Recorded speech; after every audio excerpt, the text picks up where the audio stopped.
Hello and welcome. I'm going to talk through a couple of things I've learned this week in terms of setting up a meeting successfully for my classes in a way in which that they will get invitations for the meeting. I had a few questions in the week, and so I've taught myself a few tricks that might help you. So I'm in Teams here, which is obviously familiar to you. I'm going to do a practice run here with, say, 11 English.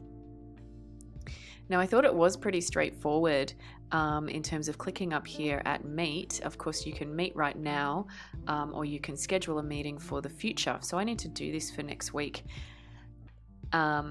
And so what I did here is I skipped the add required attendees because I automatically saw down below here that it already had 11 English. And because I'm scheduling this meeting within the group or the team, I figured, well, hey, if that's already there, then surely they're going to be notified about this meeting.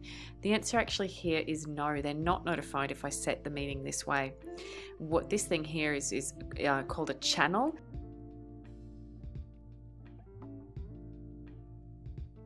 So in a nutshell, I'm able to set this meeting for 11 English. And if I press send, I'm just going to call it test run ignore in case any kids are randomly online right now. And I'm going to set this right now. So when I press send, the meeting has been set. There it is. It's popping up in the general, channel area of this class.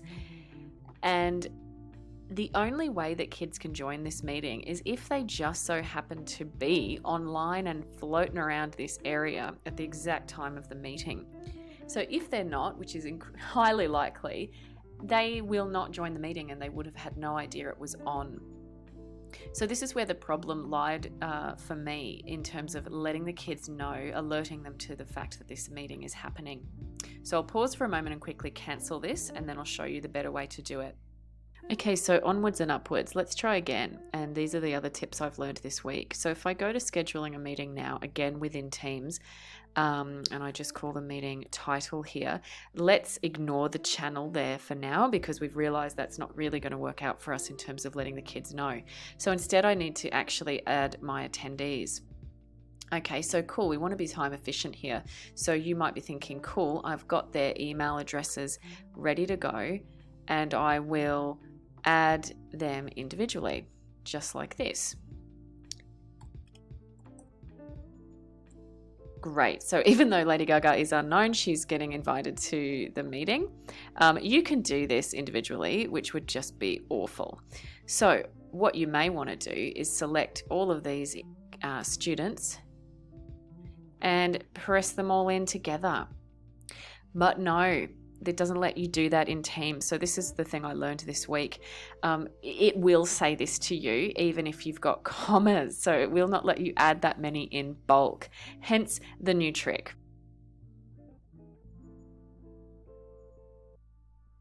So here I am in Outlook, and of course I had no idea that this is the more efficient way to schedule a meeting. So you know what, it's a learning curve and let's enjoy it together.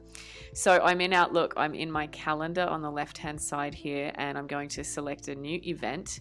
And again, you know that I want to meet with my 11s, so I'm just going to call it 11 English.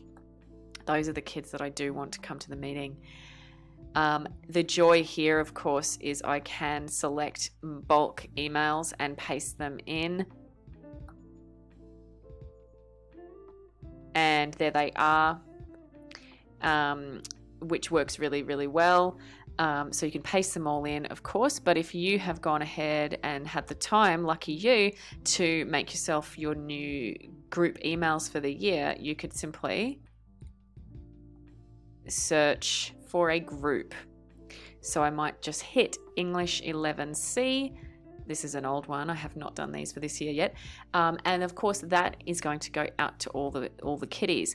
But just down below, I'm going to make sure that when I set my location, I'm going to hit Teams here. So it is officially a Teams meeting, but I'm just setting it through Outlook so that people will get that brilliant thing, which is the 15-minute notification before the meeting takes place, which I've relied heavily on to keep organized.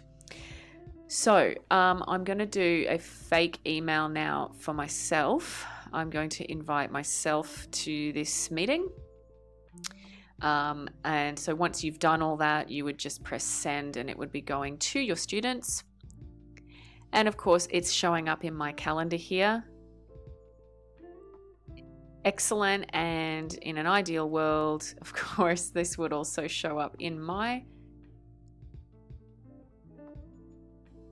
Teams calendar. Brilliant. And there it is. So this is a way for me to set a meeting and know that students have been given that notification and that they've accepted the invite, hopefully, and will be given that little warning that it's starting soon. Good luck.